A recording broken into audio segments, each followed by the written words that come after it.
They say money never comes without a cost. But what if the cost is something you can't see, can't touch, and can't return? This is the story of Aisha and the ATM that gave her more than she asked for. Much more. Before we begin, if you love true African city tales like this, tap like, share, and subscribe so you don't miss the next one. Asterisk, if you had told me 3 years ago that a machine could ruin someone's life without ever moving from its place, I would have laughed in your face. But now, when I walk past the Abadu Junction Market and see that First Savannah Bank ATM standing there, sunlight hitting its glass, I feel my stomach turn.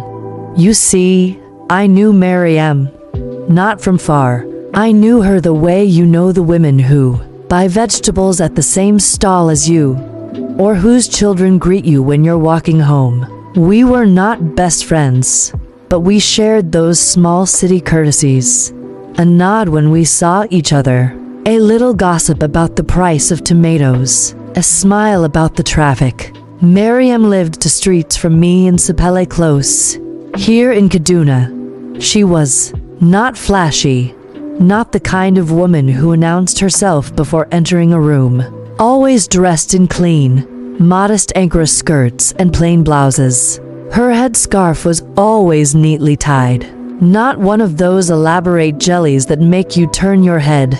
Just simple, but always matching her outfit. She worked as a clerk at a tailoring shop near the old post office. The day it started, I remember because it was market day. The air was full of the smell of dried fish and fresh peppers.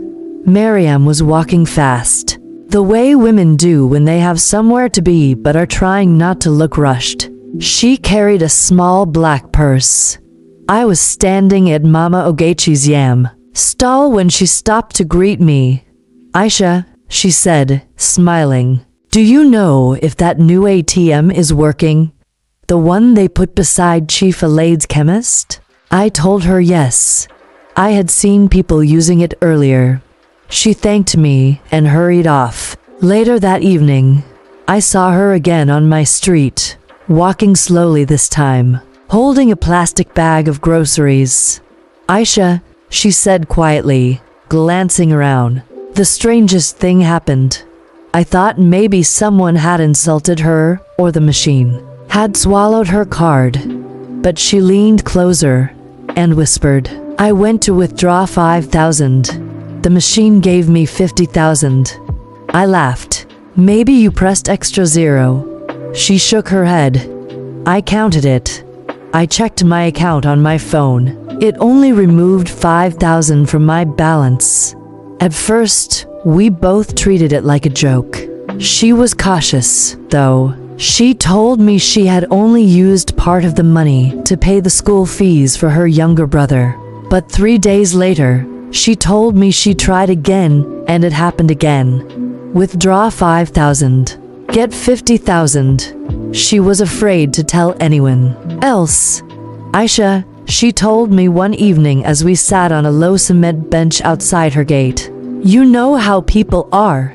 They will say I am doing juju. Or they will start borrowing from me every day. Or worse, the bank will think I am stealing and arrest me." Weeks passed. Maryam began to change in small ways. Nothing too loud, but I noticed her wrapper became newer, her sandals cleaner. She no longer bargained with the tomato sellers the way she used to. She would just nod and pay. She sent her brother to a better private school, and her groceries always seemed heavier. Yet, she still lived modestly. No new phone, no gold chains, no perfumes. She said she didn't want attention, but she confessed something else. "Aisha, at night, I hear coins under my bed." "Coins?" I asked. "You don't even use coins. Who even has coins now?" She looked at me like a child caught in a lie. "It's not from my bag. It's not in the drawers. It's under the bed." Like someone is pouring them slowly into a metal tray. Chink, chink. All night, I told her to pray. She said she had been praying. One Friday evening, it rained heavily.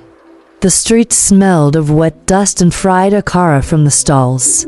I was inside when Miriam came knocking, soaked through, her scarf clinging to her head. Aisha, it's getting worse, she said. Last night it was not coins. It was paper notes, falling slowly. I could hear them rubbing together. I asked if she checked under the bed.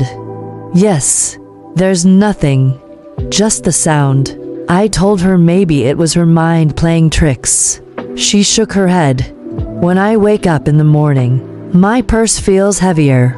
But when I count it, it's the same money I had before. The last time I saw her was on a Tuesday afternoon. She was going to the ATM. I asked her why she didn't just stop using it. She smiled faintly. You don't stop eating because food is sweet, Aisha. That evening, she didn't come home. By morning, the neighborhood was buzzing. Her brother said she had not returned from the bank. The police came, asked questions, checked the machine. The CCTV camera above it was working, but the footage showed her standing in front of the ATM, pressing buttons. And then, she wasn't there anymore. Not walking away, not fainting, just gone. The bank called it a technical glitch. The police didn't know what to write in their report. Her family held prayers. But the machine? It's still there. People still use it. And sometimes, when the market is quiet, I swear I can hear coins falling inside it.